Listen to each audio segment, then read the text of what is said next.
Hello दोस्तों, राधे राधे। सामान्य ज्ञान जानकारी प्रश्न है यहाँ पास, जो कि है तो विज्ञान विषय से, और ये सभी के लिए एक जानकारी बतौर या नॉलेज के लिए बहुत ही अच्छा है, जो पढ़ने वाले बच्चों के साथ साथ सभी के लिए है।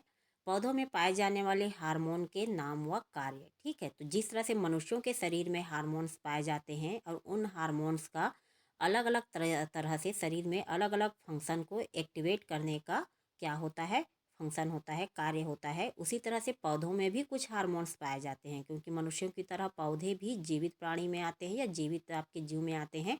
तो इनमें भी कुछ महत्वपूर्ण हार्मोन्स पाए जाते हैं, जिनका पौधों के अलग अलग स्टेज में अलग अलग चीज़ों के लिए हेल्पफुल होता है ये। तो पौधों में तो मुख्य रूप से 5 हार्मोन्स पाए जाते हैं। ठीक है, मनुष्यों में बहुत सारे हार्मोन्स होते हैं, लेकिन पौधों में मुख्य रूप से 5 हार्मोन्स हैं। तो हार्मोन्स के क्रम में सबसे पहला हार्मोन्स है इसमें ऑक्सिन हार्मोन। ठीक है, तो ऑक्सिन हार्मोन्स क्या करता है, इसके कार्य देखते हैं, फंक्शन क्या है। पहला ये है कि ये कोशिकाओं की वृद्धि में सहायक होता है। ठीक है, तो पौधे में जो कोशिकाएं पाई जाती हैं, सेल्स होती हैं, जो कि उनके संख्या में वृद्धि होने से पौधे बहुत अधिक वृद्धि करते हैं, अत्यधिक आकार में बढ़ते हैं, उनकी ऊंचाइयां अधिक बढ़ती है और घने बहुत होते हैं। उनके सीड्स को वृद्धि करता है, जिससे सीड्स में उनकी जो पत्तियां निकलती हैं वो अत्यधिक मात्रा में निकलना प्रारंभ होती हैं, और जिससे पौधे अधिक घने और लंबे होते हैं। तो कोशिकाओं की वृद्धि में सहायक होते हैं ये।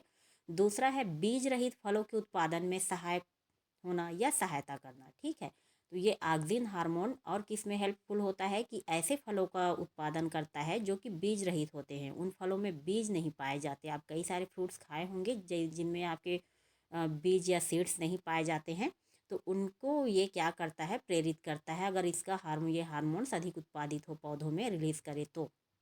इसी क्रम में आपके दूसरा यहाँ पे हार्मोन है, सेकंड हार्मोन जिब्रेलिन हार्मोन। ठीक है, तो पौधों में पाए जाने वाले जिब्रेलिन हार्मोन के क्या फंक्शन है, देखते हैं, कार्य क्या है। पहला है ए, तने की वृद्धि में सहायक होता है।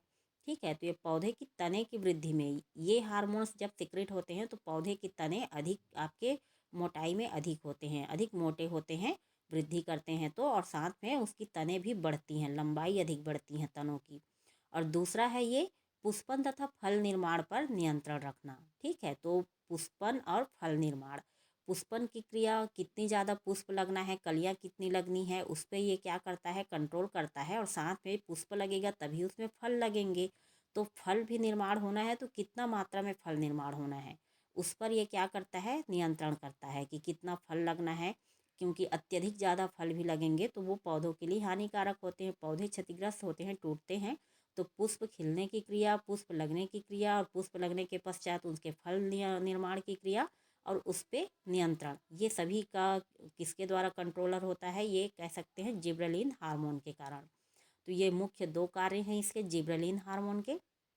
इसी क्रम में तीसरा हार्मोन है साइटोकाइनिन हार्मोन। ठीक है, तो ये साइटोकाइनिन हार्मोन का क्या कार्य है, देखते हैं यहाँ पर।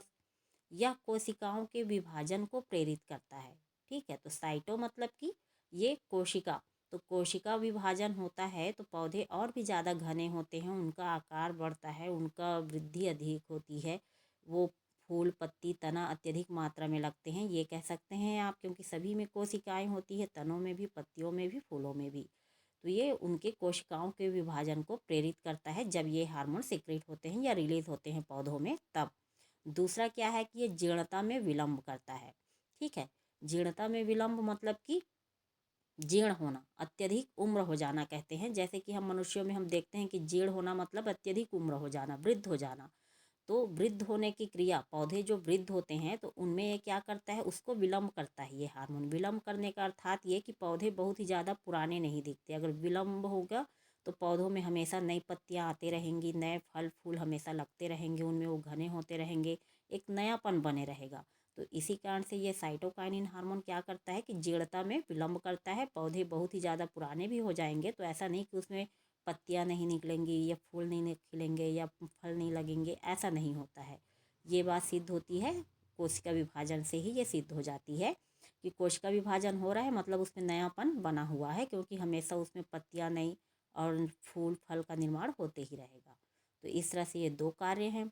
अब इसी क्रम में हम देखते हैं, आइए चौथा। ठीक है, फोर्थ इसमें हार्मोन कौन सा है, पादप हार्मोन में एब्सिसिक अम्ल। ठीक है, या एब्सिसिक एसिड भी बोलते हैं इसको, जो कि आपके ये किस कार्य में हेल्पफुल हैं पौधों के लिए। तो पहला देखते हैं ए, यह बीजों में अंकुरण एवं कलिका वृद्धि को रोकता है। ठीक है, बीजों में अंकुरण की क्रिया, जर्मिनेट जो होते हैं बीज उसको, और कलिका वृद्धि जो ऊपर में बर्ड्स बन के निकलते हैं, ठीक है, पत्तियां नई नई निकलती हैं, उसको ये रोकता है। अब रोकने का कारण क्या है, ये रुकेगा, कलिका वृद्धि होना रुकेगा उसमें, मतलब नई पत्तियों का निकलना रुकेगा, तो उसमें वहाँ पास क्या लगेंगे, फूलों की कलिका लगेंगी, फूल लगेंगे वहाँ पास, और फूल लगेंगी तभी उसमें फल लगेगा। अदरवाइज क्या होगा, अगर उसमें ये एब्सिसिक अम्ल या एब्सिसिक एसिड नहीं सिक्रेट होगा, रिलीज नहीं करेगा, तो पत्तियां ही निकलते रहेंगी, उन पौधों में फूल ही नहीं लगेंगे, ना ही फल लगेंगे। तो इसलिए जब ये वाला अम्ल या ये हार्मोन सिक्रेट होता है पौधों में, तो पौधों में कलिका वृद्धि जो होती है वो रुक जाती है, पत्तियों का निकलना, और वहाँ पर से फूलों की कलिका निकलने लगती है, जिसके कारण फल लगते हैं फिर बाद में। इसी कारण से यहाँ पे अब इसमें हम अगला क्रम में देखते हैं दूसरा बी, यह रंध्रों को बंद कर वाष्पोत्सर्जन क्रिया को कम कर देता है। ठीक है, तो पौधों में जिस तरह से हम क्या करते हैं, हम श्वसन क्रिया करते हैं, ठीक है, O2 को अंदर ग्रहण करते हैं, ठीक है, और क्या करते हैं, CO2 को रिलीज करते हैं, उसी तरह से पौधों में भी वाष्पोत्सर्जन क्रिया के द्वारा CO2 को क्या करते हैं, वो आपके ग्रहण करते हैं, O2 रिलीज करते हैं, और साथ ही आपके वाष्पोत्सर्जन मतलब जल को वाष्प के रूप में उत्सर्जित करना। तो अतिरिक्त जल जो उनके अंदर संचित हो जाता है, जो हम पानी या सिंचाई करते हैं पौधों में, तो अतिरिक्त जल को वो क्या करते हैं, जितनी आवश्यक है रखते हैं, और नहीं है तो उनको वाष्पोत्सर्जन क्रिया के द्वारा शरीर से बाहर कर देते हैं पौधे। तो रंध्रों के द्वारा, तो रंध्र कहाँ होते हैं, पत्तियों में, तो पत्तियों के रंध्रों के द्वारा छोटे छोटे छिद्र होते हैं रंध्र, जिनको एस्टोमेटा भी बोलते हैं, तो इनके द्वारा ये वाष्पोत्सर्जन क्रिया करते हैं। तो इसको क्या कर देता है, एब्सिसिक अम्ल कम कर देता है। तो वाष्पोत्सर्जन क्रिया कम होने लगती है, तो जो पानी है वो क्या होता है, ज़्यादा से ज़्यादा स्टोरेज होकर पौधों में रहता है, जिसके कारण से वो फूलों के खिलने में या लगने में, कलिका के फूल के और फलों के लगने में वो हेल्पफुल होता है। तभी तो फल जब लगते हैं, फूल से फल में कन्वर्ट होता है, तो फल जब पकता है तो वो जूसी होता है, ठीक है, उसमें खूब सारे रस होते हैं, क्योंकि बहुत सारे स्टोरेज उसमें हुए रहता है, आपके पानी भी उसमें सम्मिलित रहते हैं, इसी कारण से। पांचवा इसमें हार्मोन दिया है एथिलीन हार्मोन। ठीक है, तो अब एथिलीन हार्मोन ये लास्ट हार्मोन है पादप का। तो इसके फंक्शन क्या है देखते हैं। ए है, यह फलों को पकाने में सहायक होता है। ठीक है, फलों को पकाने में, तो जब ये वाला हार्मोन सिक्रीट होता है तो क्या होता है, फल पकने में ये हेल्पफुल होता है।